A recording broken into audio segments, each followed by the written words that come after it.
처음은 언제나 설레고 그 2배만큼 두렵다. 2바퀴로 된 자전거를 처음 탔을 때가 그러했다. 초등학교 3학년 때쯤이었는데 그때까지도 난 4발 달린 자전거를 탔었다. 나에게 동네 오빠들이 타는 2바퀴 자전거는 그저 부러움의 대상이었다. 내가 탈 수 있으리라고는 꿈에도 상상 못했던 것이다. 어느 날 집에 놀러 온 사촌 오빠가 자전거 타는 법을 가르쳐 주겠다고 나섰다. 오빠가 잡아줄 테니까 걱정하지 마. 나를 안심시킨 오빠 덕분에 나는 도전이라는 것을 처음 하게 되었다. 그래, 오빠는 키도 크고 운동도 잘하니까 믿어도 되겠지? 집 앞으로 나갔다. 그곳엔 옆집 세탁소 아저씨가 타시던 낡은 자전거가 나를 기다리고 있었다. 2바퀴 자전거는 생각보다 컸고 많이 녹슬어 있었다. 덜컥 겁이 났다.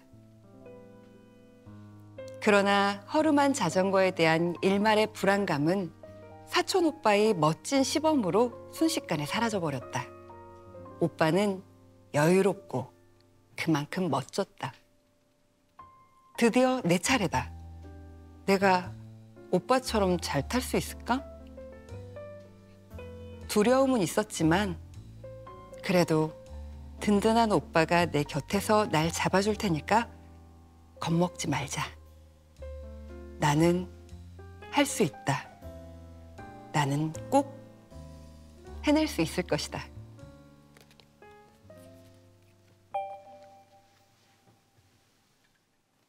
처음으로 가졌던 그 마음으로 처음으로 돌아가자. 처음 가졌던 그 마음가짐으로 다시 돌아가자.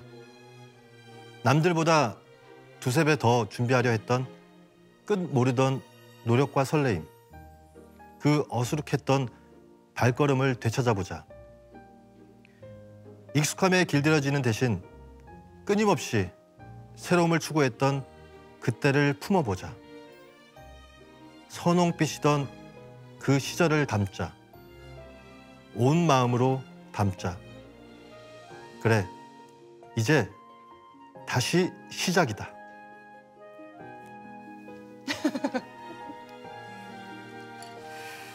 새로운 시작 앞에 서면 괜스레 마음 한켠이 간질간질해지죠. 첫걸음이라 조금 서툴 수는 있지만 그래서 더욱 기억에 남는 찬란한 시간입니다. 낭독이 함께하는 시간, 그리고 낭만을 품은 공간, 낭만 아지트. 그 문을 활짝 열어보도록 하겠습니다. 여러분 안녕하세요. 저는 여러분과 함께 낭만을 함께 나눌 낭만지기 김규리입니다.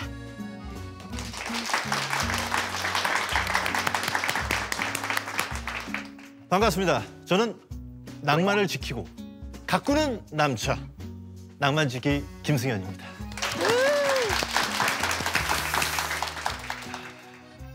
오늘의 주제, 낭만 키워드를 공개하겠습니다. 네, 첫 모임, 첫 회, 첫 이야기. 오늘 지금 이 순간에 가장 잘 어울릴 것 같은 그런 키워드인데요. 네. 오늘의 낭만 키워드는 바로 시작입니다. 네, 익숙한 단어지만 막상 이 말을 쓸 때는 항상 새롭고 그 낯선 환경에서 무언가에 이제 도전할 때 많이 쓰는 단어인 것 같습니다. 그런 것 같습니다. 더 나은 앞날을 꿈꾸며 시작하는 분들께 힘이 되어줄 이야기를 오늘 준비했는데요. 그 이야기를 들려줄 낭만 아지트의 첫 손님 여러분께 소개해드릴게요. 바로 김용신 아나운서님을 박수로 모시겠습니다. 안녕하세요. 저는 CBS 라디오 김용신의 그대와 여는 아침 DJ를 맡고 있는 아나운서 김용신입니다. 네. 반갑습니다. 근데 목소리가 너무 감미롭지 않으세요? 귀가 호강하는 것 같아요. 벌써 듣자마자. 고맙습니다. 네, 저 라디오 자주 들었거든요. 네, 그대와 여는 아침. 감사합니다. 저는 아내와 여는 아침을 아이와 여는 아침. 네. 오늘 이 공간에서 이렇게 만나게 되는 이것도 참 귀한 인연인 것 같습니다. 제가 오늘 낭독해드릴 책을 소개해드릴게요. 바로 이 책입니다. 저자는 모모 파밀리아고요. 책 제목은 유럽의 다정한 책장들입니다.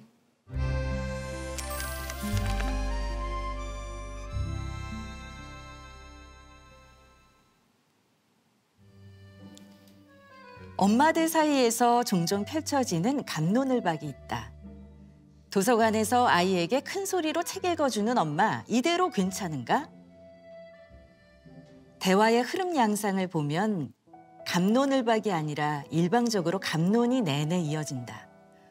공공장소에서 큰 목소리로 책을 읽어주는 건 예의 없는 행동이며 나아가 민폐가 확실하다는 게 그들의 판결문이다. 몇 년이 지나서야 뒤늦게 을박을 시도하는 송구스런 마음이지만 브라이튼의 기점으로 나의 기조는 이렇게 바뀌었노라 고백한다. 도서관에서 아이에게 큰 소리로 책 읽어주는 엄마, 이대로 괜찮다. 책장 곁에 소음이 반가웠던 첫 장소는 브라이튼 근처의 세븐 시스터스라는 절벽이었다. 벽면의 석회질 성분이 파도에 깎여 하얀 속살을 드러내는 이 절벽은 희한하게도 절벽 아래의 잿빛 자갈과 대비를 이뤄 눈을 뜨고 꿈을 꾸는 듯 몽환적인 풍경을 연출한다. 이국적인 정도를 넘어 다른 행성에 온 것 같은 신비로움에 사람들은 저마다 파도 곁에서 보기 좋게 들뜬다. 풍랑에 넋을 잃다시피 한 관광객을 커피향으로 맞이하는 곳은 절벽 위에 있는 오래된 단층 오두막이다. 절반은 기념품 가게고 절반은 식당인 벌링갑이라는 카페다. 추천 메뉴는 무엇인지 모르겠으나 분명한 매력 포인트는 벽면을 가득 채운 책장이다. 적은 기부금만 내면 책을 살 수도 그저 뽑아서 읽을 수도 있다. 책장 앞엔 궁금한 손길들이 즐비하다. 보란 듯이 시끌벅적한 카페 아니라 조용히 해야 한다는 규칙도 없어. 절벽에서만큼 책장 앞에서도 들뜬 분위기가 느껴진다.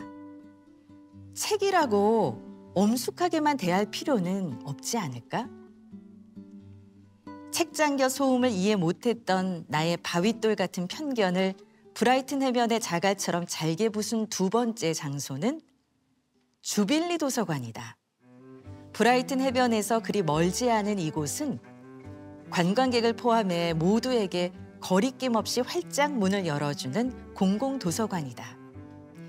해변 도시의 특색을 반영해 실내는 바닷속을 연상시키는 디자인으로 설계되었고 파란 벽면에 해산물 장식들이 붙어있는 사이길로 책과 장난감이 넘쳐 탐험을 멈출 수 없도록 유혹한다. 왜 도서관이 들썩이면 안 되겠는가? 수십 군데의 유럽 도서관에서 공통으로 목격한 게 있다면 그 어느 곳도 아동관을 구색만 갖추는 모양새로 대충 지어놓은 곳이 없었다는 점이다. 아동을 위한 전문 사설을 두고 철저하게 책의 구성과 배치를 관리하며 시에서 예산을 많이 받아내기라도 한 듯 활동지나 놀잇감을 늘 넉넉하게 배치해 놓는다. 또한 저마다 개성을 살려 특화된 인테리어를 적용하고 활동을 통해 책을 친화적으로 만들려는 의도를 공간에 가미한다. 실내 정숙과 같은 표지판은 상상하지 못하도록 일반 열람실과 완전히 분리한 자리에서 소음을 허락한다.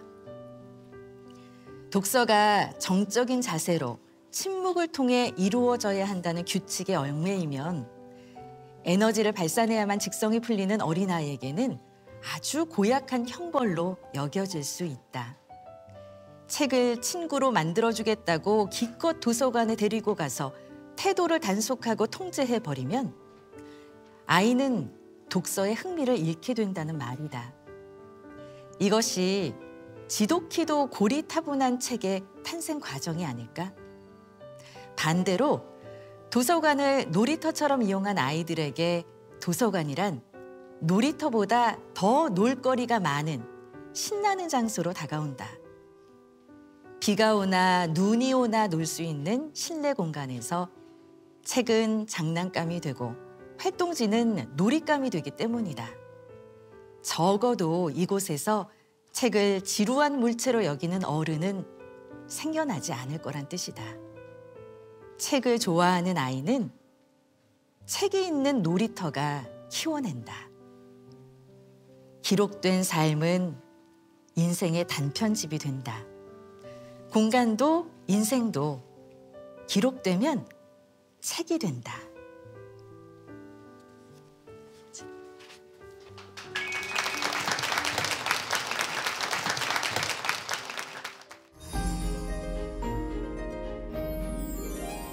네, 이 유럽의 다정한 책장들은 책을 사랑하는 가족의 여행기입니다.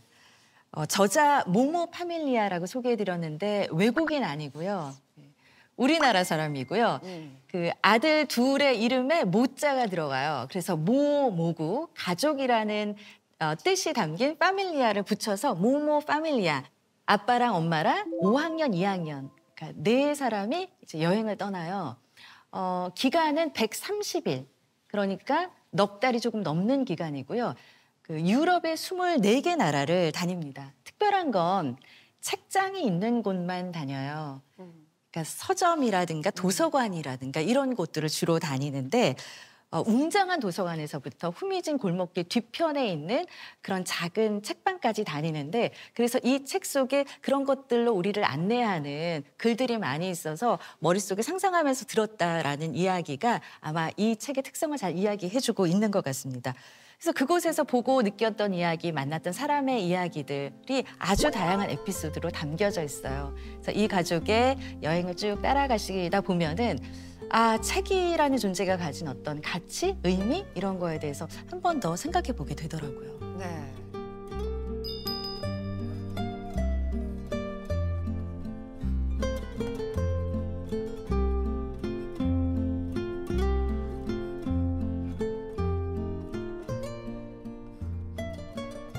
저는 이 책을 읽으면서요. 그런 생각을 해봤어요. 아, 나도 좀 새로운 시작을 좀 해보고 싶다. 네. 그쵸. 맞아요. 왜냐면은 이 가족이 새로운 시작으로 여행을 했는데 사실은 우리의 시작이라는 게 그렇게 가볍게 떠날 수 있는 건 아니거든요. 무려 130일이에요. 아, 나 여행 가고 싶어. 가자 해서 갈 수 있는 그런 시간은 아니잖아요. 네. 그래서 사실 이 책을 가져오면서 꼭 얘기를 해드리고 싶었던 것이 뭐냐면 우리의 꿈이 금방 이루어지지 않을 수 있는데 이 여행에 대한 꿈을 어떻게 구체화시켰냐면 이 가족분들이 아빠는 회사원이시기 때문에 그 육아휴직을 내셨고요. 엄마가 책장 여행을 기획하셨는데 무려 10년에 걸쳐서 준비를 하셨어요. 내가 가고 싶은 곳, 뭐 가고 싶은 서점의 이름들을 아마 썼다 지웠다 많이 했겠죠. 아주 치밀하신 분입니다. 그럼요. 네. 그래서 10년 동안 이것들을 해오는데 비용도 얼마나 들겠어요. 맞아요. 그러니까 사교육비를 아끼고 아이들을 직접 가르치면서 여행 비용을 차곡차곡 모아서 그래서 10년 있다가 떠난 여행입니다. 저는 그걸 생각해 보면 와, 우리의 시작은 내가 꿈을 진짜 지금 당장 하지 않아도 준비하는 그 순간부터 무언가 시작이구나. 꿈은 이미 시작되었구나 라는 생각이 많이 들었거든요. 그래서 이 책을 오늘 시작이라는 주제를 같이 하고 있는 이 무대에서 꼭 읽어드리고 싶었습니다. 네. 고즈넉한 여유로운 책방 여행이라는 게 참 너무 낭만적이었던 것 같습니다. 우리 그 김용신 아나운서께서는 이 책을 보면서 가장 기억에 남는 장면이 있다면? 아, 여기 웃음이 좀 배시시 나오는 그런 장면이 있어요. 이 가족이 무려 넉 달이 넘는 시간 동안 유럽의 24개 나라를 갔는데 유럽이 소매치기로 굉장히 악명이 높은 곳이거든요. 소매치기를 한 번도 당하지 않아요. 그래서 여행을 마치면서 그런 이야기를 나눕니다. 야, 우리가 소매치기를 당하지 않았어. 유럽에 왔는데. 유럽에 왔는데. 그러면서 문득 생각을 하는 거죠. 우리가 다녔던 곳은 책방이었잖아. 도서관이었잖아. 소매치기는 책방에 나타나지 않습니다. 그래서 이런 걸 깨달으면서 유럽에서 가장 안전한 여행지를 가신다면 책방을 가시는 게 맞겠다. 자, 김용신 아나운서님을 모신 이유가 또 있습니다. 그 낭독, 우리 낭독에 대해서 이렇게 낭독하는 걸 들어보는 것도 좋지만 또 낭독하는 방법, 비법도 있을 것 같아요. 좀 이야기를 좀 전수받을까 하는데 어떠신가요?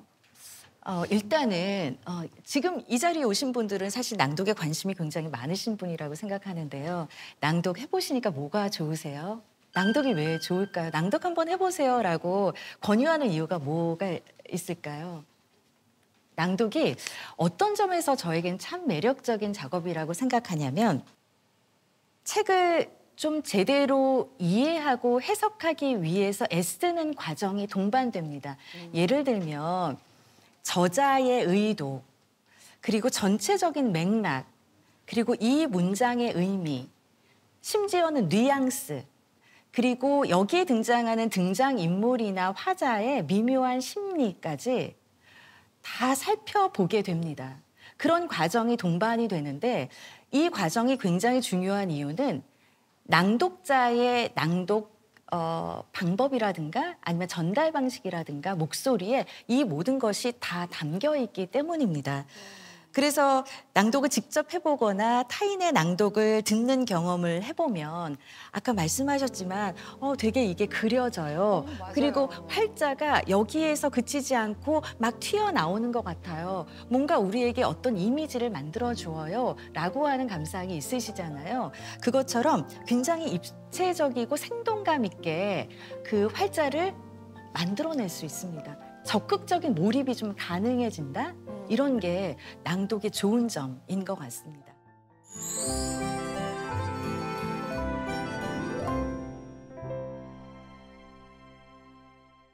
무언가를 시작할 때 그 순간을 어떻게 받아들이는지는 사람들마다 다르죠. 누군가는 설레기도 하고 누군가는 또 망설이기도 합니다. 그렇게 내디딘 선택들은 때로는 인생의 한 장면에서 더욱 빛나게 만들어주기도 하는 것 같습니다. 네, 오늘 이 자리에는요. 저마다의 방식으로 시작을 맞이하고 또 그 안에서 새로운 이야기를 써내려가고 있는 분들을 모셨는데요. 지금부터 그 이야기들을 직접 들어보려 합니다. 가장 먼저 만나볼 낭만 아지트의 특별한 손님은요. 문산 수옥고 동아리, 연극 동아리 아이나미입니다. 여러분 박수 부탁드립니다.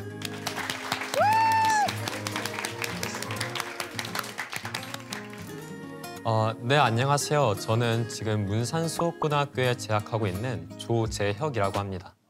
저는 김나영이라고 합니다. 아유, 반갑습니다. 반갑습니다. 이름부터가 조금 인상적이에요. 아이나미.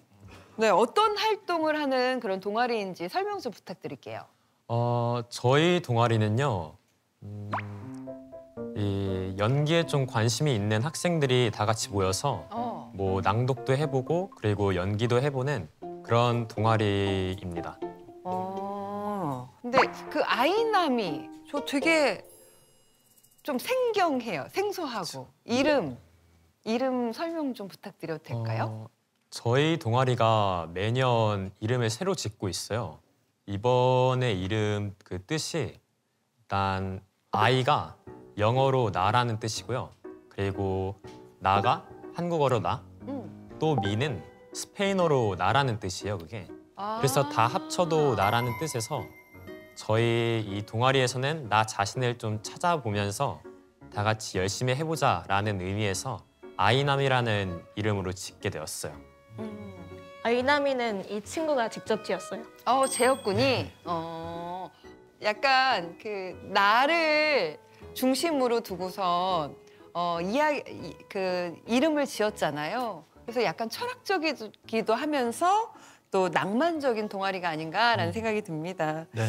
자, 그래서 오늘 아이나미에서 들려줄 이야기가 더욱 궁금해지는데요. 어떤 내용 혹시 준비하셨나요? 저희가 이번에 낭독할 그 작품은요. 저희 연극부에서 만들었던 작품으로 하려고 하고 있어요. 그 제목이 좀 긴데 없어요, 없었어요, 없어요, 있었어요, 없어요라는 그러니까 없다가 있고 있다가 없고 뭐 이런. 네, 뭐 그런 거죠. 근데 어떻게 보면 이게 바로 그 아이나미의 어떤 전략이 아닐까. 전략. 그런 생각이 들면서 이름을 이렇게 특별하게 지어서 이 머릿속에 자꾸 이렇게 맴도는 것 같아요. 아 그래요? 네. 문산수업고 연극 동아리 아이너미의 낭독 무대 준비했다고 하는데 함께 감상하실까요?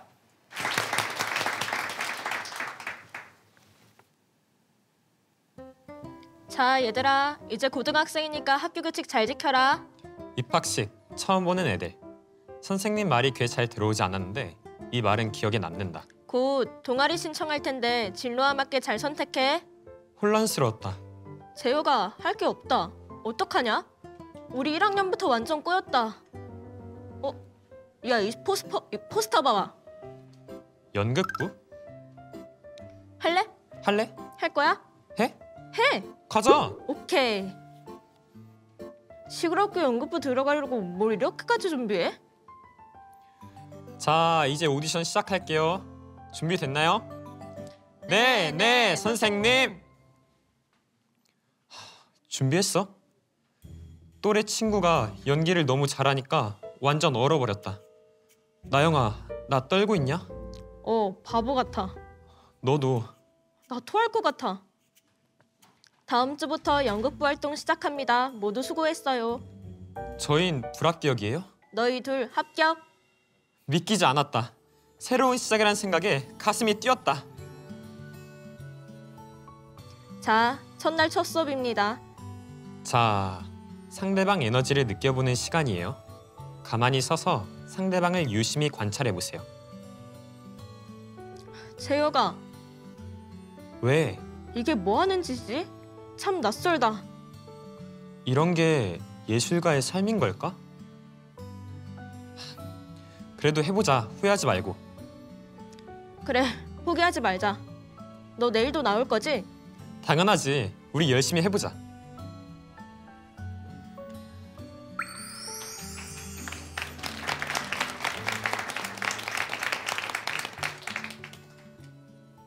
요즘 대사 한마디 한마디로 마음을 울리고 있는 드라마인데요.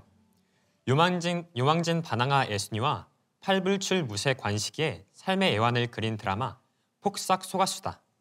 그 안의 명대사 낭독도 이어서 들려드리겠습니다.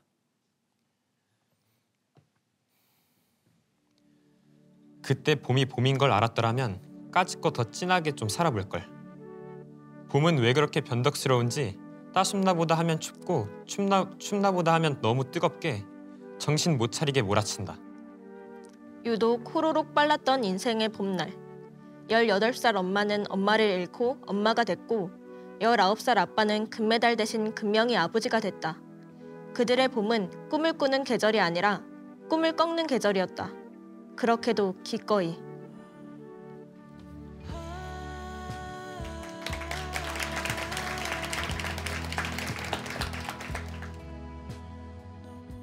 우리 김영신 아나운서께서는 이 낭독의 무대 어떻게 보셨습니까? 네, 저는 일단 이제 연극을 하는 사람들이 낭독하는데 필요한 요소들을 굉장히 잘 배울 수가 있거든요. 왜냐하면 말을 하는 사람의 마음이라든가 그리고 어떤 감정을 뿜어낼 것인지가 사실은 이렇게 내뱉어지는 툭툭 내뱉어지는 말에 다 들어가 있기 때문에 약간 종합 예술처럼 연극 안에선 그냥 낭독이라는 게 기본적으로 같이 들어가 있다고 생각을 하거든요.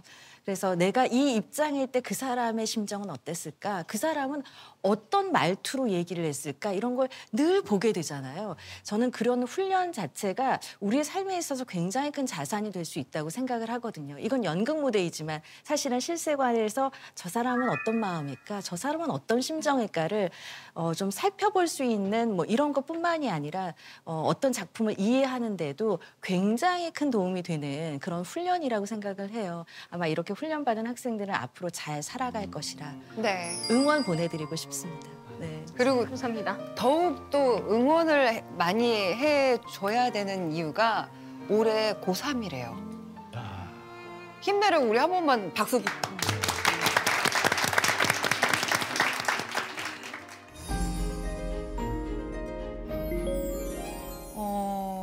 제가 낭독을 시작하게 된 거는 저희 어머니가 되게 아프셨어요. 그래서 항상 누워 계셨는데 제가 엄마에게 책을 읽어드리는 그 시간부터 시작됐고, 그리고 방송통신대학교라고 해서 시각장애인들 분들이 계시는데 그분들에게 오랫동안 교과서를 제가 읽어준 봉사를 하게 됐어요.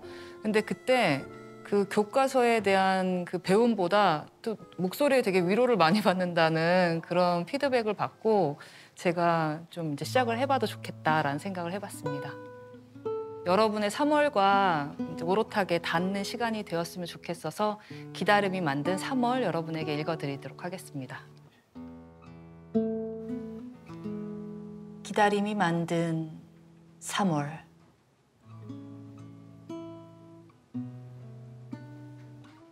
봄이면 자연히 초록빛 옷을 입는다고들 하지만 내가 본 제주의 3월은 노란 물결이 가득했다.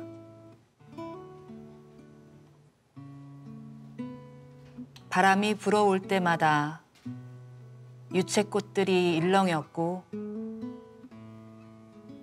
햇살에 반사된 노란 빛이 내 눈앞에서 부서졌다. 나는 그곳에서 위태롭게 생명을 연장하고 있는 들풀을 발견했다. 바위 틈에 몸을 숨긴 채 강한 바람을 견디며 자라는 모습이 위태로워 보이면서도 단단했다. 처음엔 들꽃 같았지만 가까이 다가가자 작고 연한 꽃이 피어 있었고 은은한 향기가 퍼졌다. 그 들풀은 내게 말을 걸어오는 듯했다. 내 향기는 내가 아무리 숨고 감추려 해도 바람이 불면 다시금 퍼지고 햇빛 아래선 더욱 짙어지는구나. 사라지지 않고 지워지지 않는 향기. 그것이 바로 너란다. 어쩌면 지금껏 나만 모르게 이 들풀처럼 삶이란 꽃으로 피어 있을지도 모른다.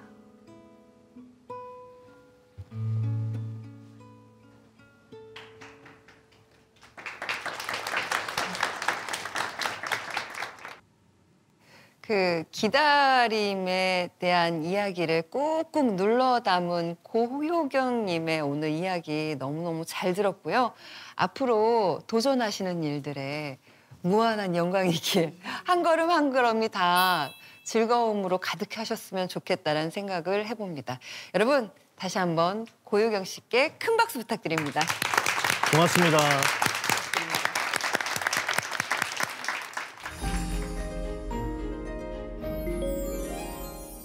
자, 이 감동의 바통을 바로 이어받아서 다음 주인공도 한번 이어가 보도록 하겠습니다. 안녕하세요. 안녕하세요. 네. 안녕하세요. 자기소개 부탁드립니다.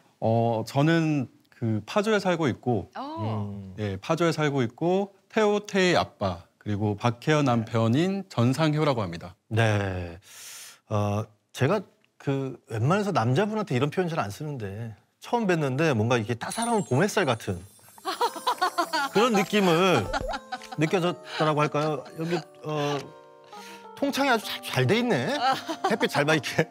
네, 그래서 인상이 참 좋으세요. 네. 그 오늘 이렇게 낭만 아지트에 출연을 결심한 이유가 내 아이에게 낭독 이렇게 특별한 추억을 만들어주기 위해서라고 하는데 혹시 오늘 가족분들이 함께 하셨을까요? 네, 저기 뒷자리에 어디요? 여기 아이 어디 있나요? 아, 저기 뒤에 있네요. 안녕하세요. 반가워요. 네, 두 아들이 네, 아들 오늘 같이 함께. 둘입니다. 아. 굉장히 기대를 많이 했고요. 네. 그리고 또 첫째가 이런 이제 영상을 찍는 것들을 되게 좋아해서 그래도 좋은 경험이 될 수 있겠다는 생각이 들었습니다. 딜리제 에트 팍 쿼드비스. 사랑하라. 그리고 내가 하고 싶은 것을 하라. 아우구스티누스의 페르시아 사람들을 위한 요한 서강 강해에 나오는 말입니다. 저는 사막에서의 경험을 통해 어떤 비난을 받든 중단했던 공부를 마치기로 결심했고 다시 로마로 떠나기로 결정했습니다. 결국 죽을 뻔했던 타클라마칸 사막 한복판에서 제게 가장 절실한 것이 무엇인지 깨달았던 겁니다. 그리고 우리가 잘 아는 율리우스 케사르의 이 말이 운명처럼 다가왔습니다. 주사위는 던져졌다. 가라. 우리 모두는 생을 시작하면서 삶이라는 주사위가 던져집니다. 어른들에게 물어보세요. 돌이켜보면 시간은 그렇게 많이 남아있지 않다고 입을 모아 말할 겁니다. 신에게도 물어보고 싶습니다. 제게 남은 시간이 얼마만큼 있냐고요. 하지만 신은 침묵으로 답하겠죠. 누구도 자기 생에 남은 시간을 아는 사람은 없습니다. 그러니 그냥 그렇게 또박또박 살아갈 수밖에요. 곁에 있는 사람을 사랑하고 내가 하고 싶은 것을 충분히 하기에도 부족한 시간입니다. 그래서 우리는 스스로에게 자주 물어보아야 합니다. 나는 매일매일 충분히 사랑하며 살고 있는가? 나는 남은 생 동안 간절하게 무엇을 하고 싶은가? 이 두 가지를 하지 않고도 후회하지 않을 수 있을까?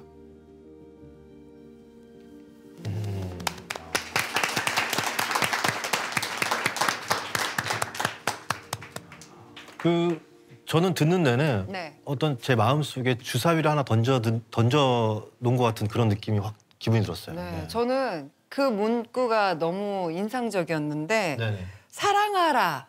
그리고 네가 하고 싶은 것을 해라. 진리죠. 혹시 어떠셨나요, 아나운서님? 아니 한동일의 네. 라티노 수업을 독서 낭독회의 첫 책으로 잡으신 건 정말 잘한 것 같습니다. 왜냐하면 이 책을 제가 읽어도 봤지만 밑줄 긋고 싶은 너무 좋은 구절이 많아요. 맞아요. 그런데 낭독을 하고 싶다면 정말 나에게 들려주고 싶은 내가 소리내서 내 입으로 얘기하는데 그게 다시 내 귀에 들어서 내 마음에 박히고 싶은 그런 문장이 있는 게 정말 좋거든요.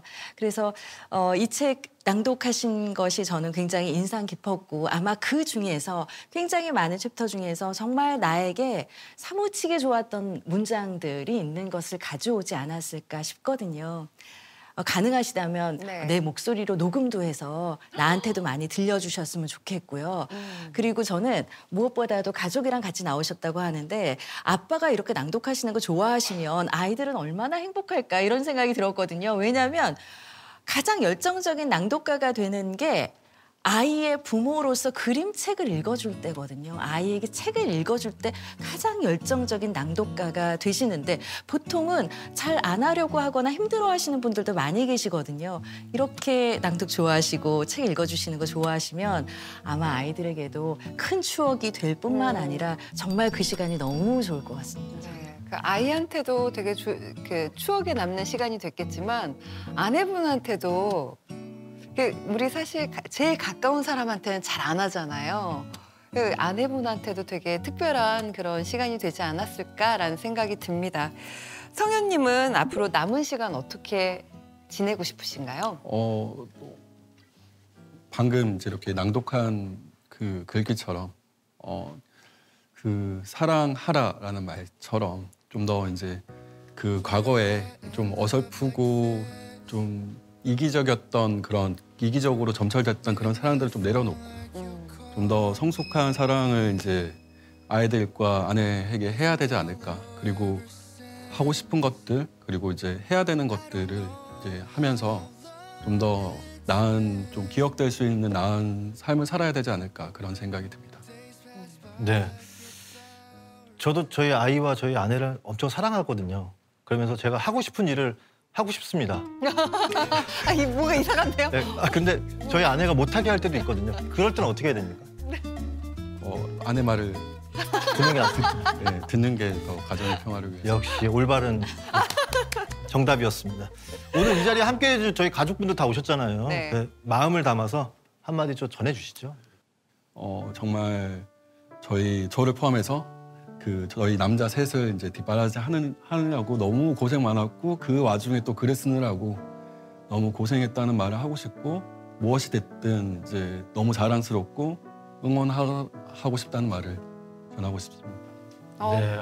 그렇다면은 전상효님이 박수를 받는 것보다 아내분이 지금 한번 박수가 필요하지 않을까 싶은데 우리 함께 응원의 박수 좀 보내드릴까요? 네.